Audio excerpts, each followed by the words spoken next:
Noël approche, je te propose donc le challenge de Noël, à savoir apprendre à jouer un air de Noël connu pour pouvoir le présenter à ta famille ou tes amis pendant les fêtes. Et même si tu n'as pas de piano là où tu vas pour les fêtes, tu pourras toujours te filmer pour leur montrer ton travail. Et j'ai donc choisi cet air-là parce que je trouve qu'il est sympa, dynamique, joyeux et il est assez facile à jouer quand tu débutes. Tu vas pouvoir choisir dès maintenant dans la description quelle méthode tu veux. Je propose une méthode traditionnelle avec la lecture de notes, le travail de la partition, suivre la partition pour apprendre.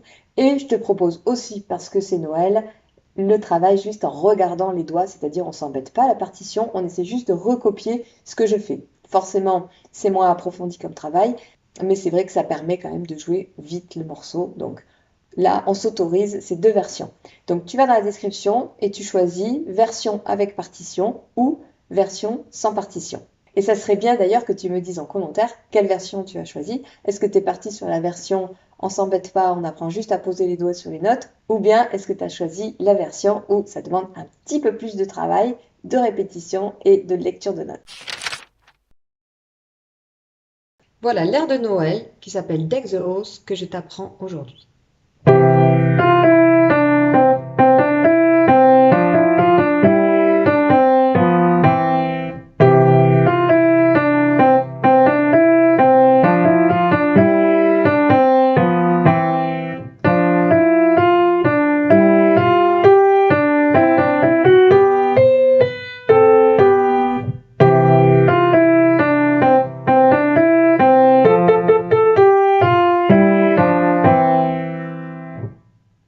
Voilà l'objectif. Il y a dans cette musique 4 phrases. Les 2 premières sont identiques et la dernière ressemble à la première. Donc il n'y a pas non plus un énorme travail d'apprentissage à faire.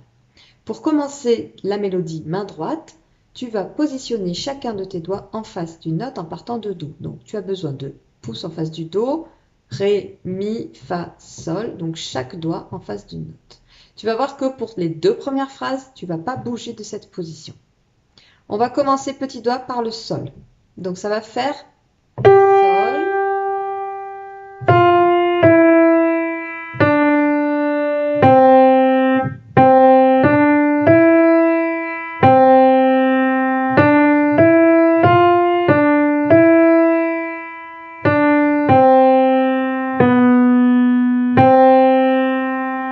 Tu as remarqué que c'est juste à la fin de la phrase que je suis passée par-dessus le Do pour aller chercher le Si. On a tout à fait le droit de faire ça pour revenir me positionner. Voilà. Donc, premier bout de phrase. Sol, Fa, Mi, Ré, Do, Do, Ré, Mi, Do. Déjà, tu peux t'entraîner à faire ça. Deuxième partie de phrase, on part du Ré. Ré, Mi, Fa, Ré, Mi, Ré, Do, Si, Do. Donc là, déjà, tu peux t'entraîner à faire toute cette première phrase. Je te la refais en entier lentement.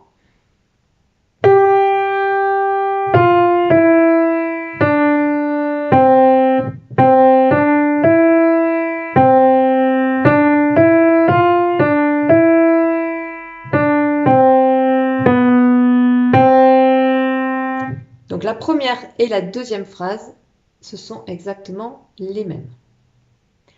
Ok, maintenant, on va pouvoir juste rajouter la main gauche parce qu'au début, elle est facile. À la main gauche, tu vas positionner petit doigt en face du Do et le majeur numéro 3 en face du Mi. Et sur la première partie de la phrase, en fait, tu vas rester appuyé sur ces deux notes pendant que tu joues la première partie de la phrase. Donc ça va faire...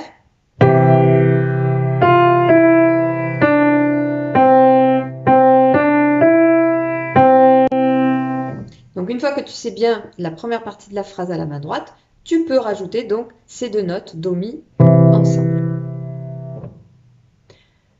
Maintenant, tu te repositionnes comme si tu venais de faire la première partie de la phrase. Et pour la deuxième partie de la phrase, la main gauche, elle va avoir simplement 3 notes à jouer. On va faire Fa, Sol,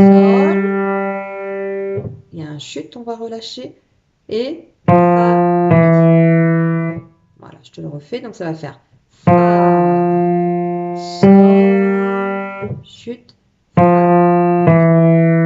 Et le Fa va tomber en même temps que la deuxième partie de la phrase qui commence par Ré. Donc, ça va faire quand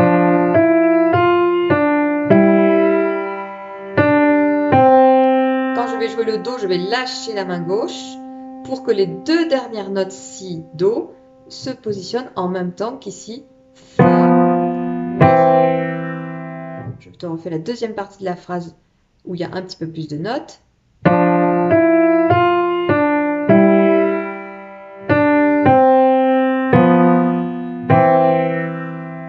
Et je te refais la phrase entière lentement avec les deux mains.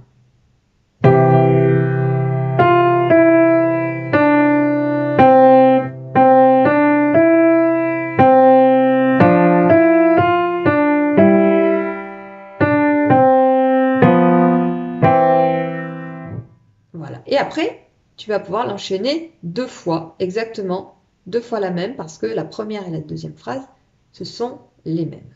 Donc déjà, premier objectif, arriver à enchaîner 2 fois cette phrase-là. Je te le montre un petit peu plus vite.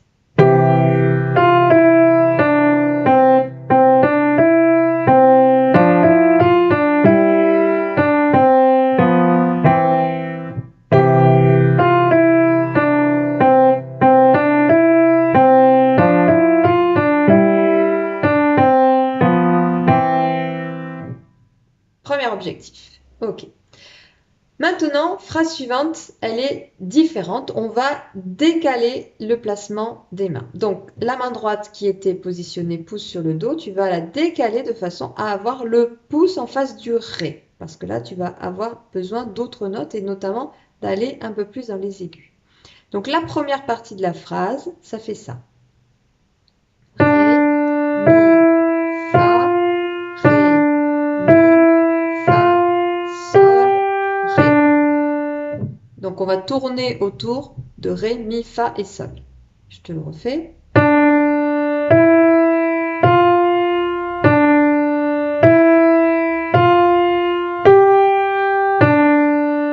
Alors, toujours ce qui est très important, c'est de bien maîtriser d'abord ces deux petits bouts de phrase avant de passer à la suite. Pareil pour la première phrase, j'ai coupé en deux la phrase. Ça correspond à 2 mesures, 2 premières mesures, 2 mesures suivantes. Et ensuite, ici, on va avoir une petite accélération sur la deuxième partie de la phrase. Ça va faire ça. Mi, Ré, Mi, Fa dièse. Et là, on va passer dessous avec le pouce pour chercher le Sol. Et on va se positionner bien les doigts en face des notes. Et on va jouer Do, Si, La, Sol. Donc ça, c'est le petit moment périlleux du morceau où on va bouger un peu. Donc tu te repositionnes Mi, doigt numéro 2. Voilà, donc il y a ça qui va aller un peu plus vite parce que ce sont des croches. On passe le pouce pour aller chercher après le Do. Voilà, je te le fais d'affilée, pas trop vite. Donc ça nous fait...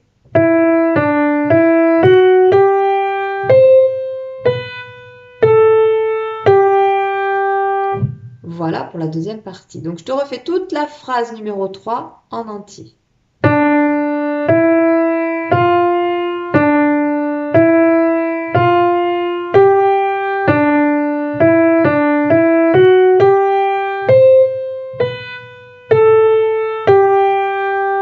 Alors, très important, dans la description, je te mets le déroulé de l'exercice, c'est-à-dire phrase numéro 1, phrase numéro 3, bon la 2, la 1 et la 2 c'est la même, donc 1 et 2, 3 et 4, de façon à ce que tu puisses récupérer ton travail là où tu en es, sachant que tu sais qu'il ne faut pas faire tout d'un coup. C'est d'abord la première et la deuxième phrase qui sont les mêmes. Une fois que tu es à l'aise, tu passes à la troisième, etc. Maintenant, la main gauche de cette phrase numéro 3. Quand tu as commencé la main gauche de la première phrase et de la deuxième qui sont les mêmes, tu étais positionné petit doigt en face du Do et les doigts qui suivaient. Maintenant, tu vas te décaler et tu vas viser petit doigt en face du Fa. Ça va te permettre de jouer cette troisième phrase sans bouger du tout la main gauche. Là, on va avoir, pour commencer, le Fa. Tu vas rester 4 temps dessus pendant que tu joues les premières notes de main droite. ensuite Sol. Tu vas partir au Do avec le pouce. Tu redescends Si. Il y aura de nouveau un chute, on lâche le clavier et on repart sur Do, Si. Je te le fais en rythme lentement toute la phrase, donc ça fait 2, 3, 4, 1, 2, 3, 4, 1, 2, 1, 2, chute. Voilà.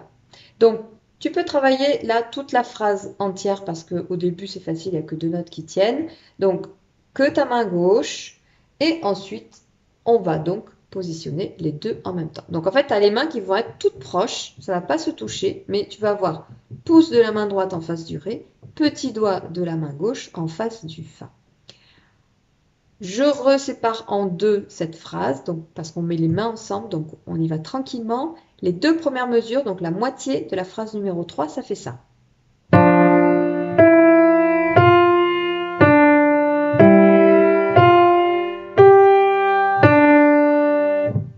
Voilà, donc tu as les 8 notes de ta main droite, Fa et Ré qui tombent ensemble, et ensuite c'est Sol et Mi. Je te le refais.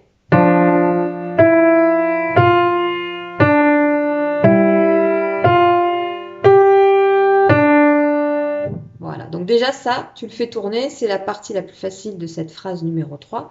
Et quand tu es à l'aise, on passe à la suite. Donc la position reste la même, sauf que là, tu vas partir avec le Do ici à la main gauche et le Mi pour faire la petite fioriture, les petites notes un peu plus rapides et atterrir sur le Si. Ça fait ça. Donc avec le passage de pouce, hein, j'ai fait exprès d'articuler, d'exagérer le mouvement pour bien que tu vois. Je commence avec le 2 sur le Mi. Passage de pouce et j'atterris sur le Si et le Sol en même temps. Et après, je vais chercher le Do là-haut. Si, je relâche. Et La, Sol, je vais jouer Do, Si en même temps. Comme on avait à la fin de la phrase 1 et 2, les 2 notes de fin qui sont dans le même mouvement, parallèle. Voilà. Je te refais encore cette partie un peu plus compliquée avec les croches là qui vont plus vite. Et le Do, donc Do et Mi.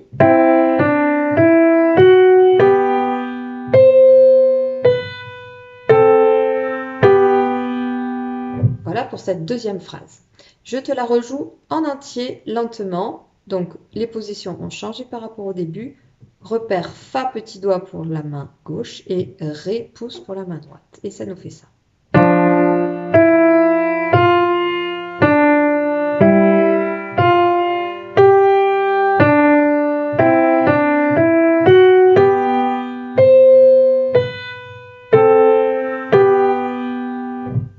Voilà pour la troisième phrase. Donc de la même façon, tu peux te concentrer un jour sur la première phrase, un jour sur la troisième, un jour tu enchaînes la 1 et la 2. Voilà, mais vraiment petit à petit, étape par étape. Et maintenant, la dernière. Alors la dernière, tu vas te repositionner comme la première phrase et tu vas voir que la première partie de la quatrième phrase est la même que la première. Donc là, c'est facile, ça, tu es censé le connaître. Donc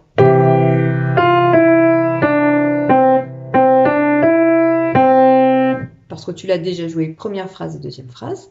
Et par contre, pour finir, la main droite, donc on était sur Do, Ré, Mi, Fa, Sol, on va décaler petit doigt au La et on va faire La, Sol, Fa, Mi, Ré, Do. C'est une version vraiment simplifiée, il y a d'autres versions où il y a plus de rythme, mais déjà là ça nous permet quand même de bien reconnaître la chanson. Donc première partie de la quatrième phrase, c'est la même chose, et ensuite tu décales petit doigt sur le La.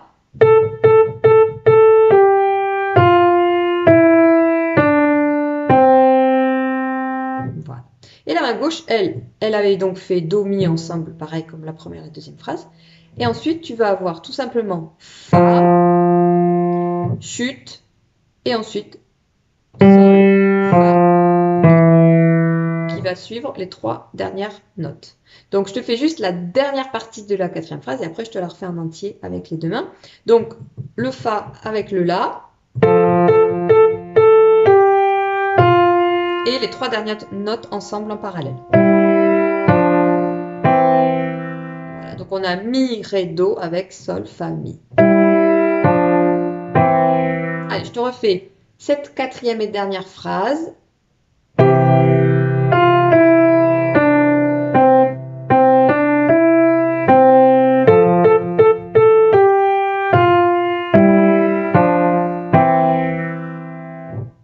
Alors, pour finir, maintenant, je te propose un petit exercice que tu peux prendre quand tu es déjà à l'aise.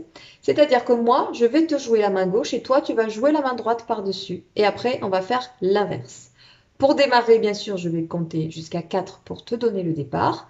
Donc, moi, je vais jouer la main gauche et toi, tu te positionnes pour jouer ta main droite. Bien sûr, cet exercice, tu le fais quand tu connais très bien ta main droite en rythme. Ça ne sert à rien de se précipiter. Mais ça permet déjà d'entraîner la main gauche à entendre la main droite, même si tu ne sais pas encore tout à fait les jouer ensemble. Attention, on y va. Je fais le métronome et tu essaies de faire ta main droite en même temps que moi la gauche. 1, 2, 3, 4.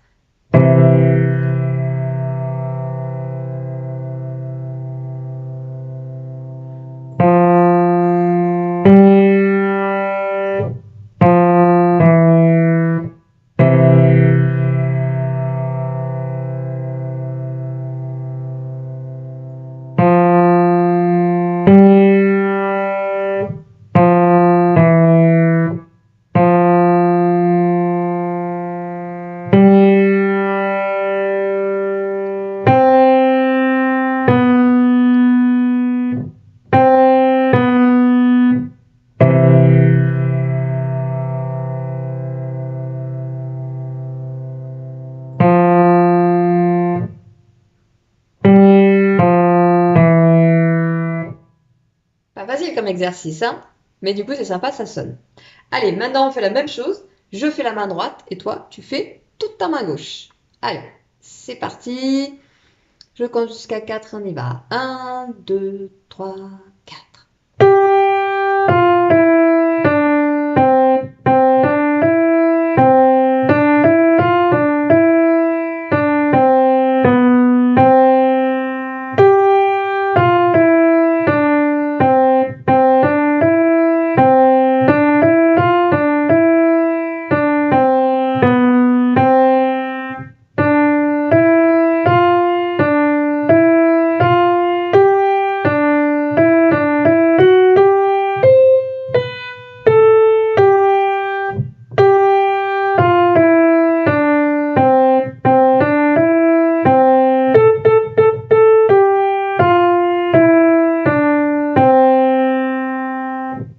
Et voilà.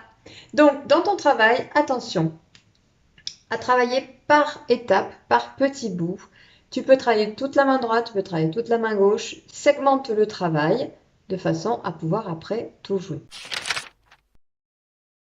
Je te retrouve donc maintenant à l'ordinateur pour te présenter directement la partition et les étapes de travail que tu vas pouvoir faire parce que tu as choisi donc de travailler sur la partition. Tu peux bien entendu travailler et sur la partition et aussi aller vérifier sur la vidéo si les placements sont bons. On peut vraiment aussi jongler entre les deux parties, il n'y a pas de problème. Donc tu peux déjà dans la description télécharger le document avec toutes les étapes récapitulatives et aussi la partition. Comme ça, tu vas pouvoir suivre en même temps ce que je raconte. Allez, je prends la partition et je te dis tout ça. Voici donc maintenant la partition de l'air de Noël d'Egg the Halls. Alors, c'est assez facile au niveau de la structure. Je t'ai noté phrase 1, phrase 2, phrase 3 et phrase 4. Et pour chaque phrase, tu as 4 mesures, donc en fait une ligne par phrase. Dans le document à télécharger, tu auras toute la partition sur une seule page. Là, j'ai voulu le faire un peu plus gros pour que ce soit bien visible. Donc, ce qu'il faut savoir, c'est que sur ta partition, chaque mesure a un numéro. En haut de chaque barre de mesure, tu trouves un petit numéro. Ça permet voilà, de se guider éventuellement, savoir où on en est. Et ensuite, j'ai marqué d'autres chiffres un petit peu plus gros qui apparaissent en haut de certaines notes. Donc, à ne pas confondre avec les numéros de barre de mesure qui sont juste à côté de la barre de mesure un peu plus petit. Les autres chiffres, ce sont les numéros des doigts. Donc, ça veut dire qu'au démarrage, il faudra partir petit doigt, main droite. Et à la main gauche, où il faudra jouer 2 notes en même temps, eh bien, le 5 petit doigt, ça sera pour la note d'en bas et le 3 pour la note d'en haut. Voilà pour le côté un peu pratique et pour la lecture de la partition. Alors, du coup, Pour travailler, le mieux, c'est dans un premier temps que tu fasses ta lecture de notes, que de clés de sol. Lecture de notes de façon à ce que tu sois à l'aise. Ensuite, tu vas pouvoir jouer lentement ces notes-là sans te soucier du rythme. Après, tu vas pouvoir réciter les rythmes que tu vois. Ça, c'est intéressant pour mettre en place le rythme. On a des valeurs de rythme assez simples. Noir pointé, croche, noir, noir. Donc du coup, là, je te le montre parce que c'est pas forcément évident. Faire noir pointé, croche, noir, noir, noir, deux croches, noir, noir, deux croches, noir pointé, croche, noir, noir, blanche. Voilà. Donc déjà, rien que de le réciter, c'est très intéressant. Tu n'es pas obligé de dire les notes en même temps, juste dire les rythmes. Et enfin, tu essaies de jouer ta mélodie avec le rythme. Alors, c'est un air qu'on connaît, donc bien sûr, tu peux t'aider aussi de l'oreille de ce que tu connais, mais suis bien la partition pour savoir où tu en es. Parce que des fois, quand on joue trop à l'oreille, après, des fois, on est perdu par rapport à la partition. Donc, travail de main droite comme ça, lecture de notes, ensuite, tu joues sans le rythme, après, tu essaies de mettre en place le rythme. Et après, tu fais pareil avec la main gauche. Que sur la phrase 1. Une fois que tes deux mains sont bien sues séparément, là, tu les mets ensemble. Donc, les notes qui tombent ensemble, tombent ensemble. Après, si tu as besoin de vérifier, d'être sûr que ce que tu fais est bon, tu peux quand même retourner sur la vidéo où je montre tout. Donc, ça peut être sympa aussi de te dire, allez, je fais une partie sur le papier avec la partition, lecture de notes et tout. Et après, hop, une fois que je suis un peu à l'aise, je vérifie si c'est bien ça avec la vidéo où je montre les notes. Ça peut être une façon de faire. Et enfin, il suffit de procéder comme ça pour chaque phrase. C'est-à-dire qu'à chaque phrase, tu décomposes ton travail. D'abord la main droite, puis la main gauche. Alors, phase 1 et 2, ce sont les mêmes. Donc là, c'est juste répéter la même chose, donc aucune raison, pas besoin, d'ailleurs, j'ai même pas remis les doigtés. La phrase 1 et 2, c'est la même. Hop, on y va. La phrase 3, elle est différente, donc il y a des doigtés, des notes différentes, donc celle qui est un petit peu plus délicate. Il y a un petit fa dièse qui arrive ici, à faire attention. Et enfin, sur la phase 4, tu verras que le début est exactement le même que la phrase numéro 1. Donc, les deux premières phrases, tu les connais déjà. Et ensuite, il n'y a que la fin qui change. Et on est quand même sur une version simplifiée de cette ère de Noël. Donc, je pense qu'en respectant bien toutes ces étapes de travail, tu devrais y arriver sans problème. Voilà donc la présentation de la partition de Deck the Halls. Donc tu vois que c'est pas très compliqué au niveau de la partition, c'est très carré. Donc tu peux télécharger et imprimer le document où il y a toutes les étapes de données. Et ensuite tu peux t'entraîner bout par bout. Et puis n'hésite pas à aller vérifier dans la vidéo, au début de la vidéo, quand je montre les éléments, pour voir si ce que tu fais correspond. Et ça t'aidera du coup à avancer, à arriver au bout. J'espère que ce tuto t'aura aidé à atteindre ce challenge de pouvoir jouer un air de musique en famille ou en amis pour Noël. Et surtout, mets-moi en commentaire si tu as relevé le défi. En attendant, je te souhaite un bon piano et je te dis à bientôt. Bye!